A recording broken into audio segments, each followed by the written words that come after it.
Ny mety toetry ny andro eny an-dranomasina ny alarobia 12 febroary 5:20 amin'ny enora maraina hatramin'ny alakamisy 13 febroary 5:20 amin'ny enora maraina. Andao hifanentana amin'ny fahamailona isika mpampiasa ranomasina na tsy misy azy ny filazana fampitandremana. Ho an'ny morontsiraka Atsinanana, tanjona bobaomby hatrany amin'ny tanjona angotsy, isy ireo tandrifindrahona vitsy ny takariva. Ho avy andrefana ny rivotra ka ho siva hatramin'ny 20 km isan'ora. Ho avy Atsinanana ny tolakandro ny any atsimo ny isambava ka ho 7 km isan'ora.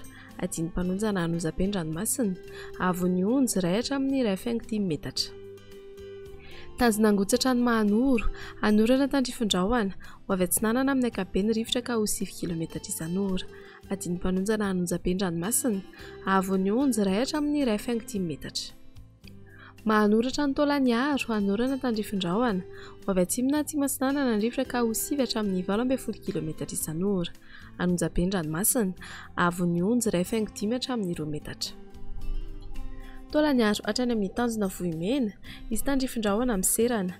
Ho avy atsimo Atsinanana ny rivotra ka ho 7 hatramin'ny 20 km isan'ora. Hahatratra 7.30 km isan'ora ny tolakandro. Anonjabe na herin-dranomasina, avy onjy 2 hatramin'ny 3 metatra isan'ny rano avy atsimo Atsinanana. Ho an'ny morontsiraka andrefana, tanjona Vohimena hatrany amin'ny tanjona Ankabo, andrahoana amin'ny tsitokotoko. Ho avy atsimo na atsimo Atsinanana ny rivotra ka ho 20 hatramin'ny 20 km isan'ora. Hahatratra 7.30 hatramin'ny 5.70 km isan'ora ny tolakandro. Anonjabe-Dranomasina, ahery indraindray, avy onjy 1.5 hatramin'ny 2.5 metatra. Tanjona Kabo hatrany amin'ny tanjona Vilanandro, anorana tandrifindrahona ny any avaratra Morondava. Ho avy atsimo ny rivotra ka ho 7 hatramin'ny 20 km isan'ora. Adiny mpanonja ranomasina, avy onjy 8.5 hatramin'ny 1 metatra.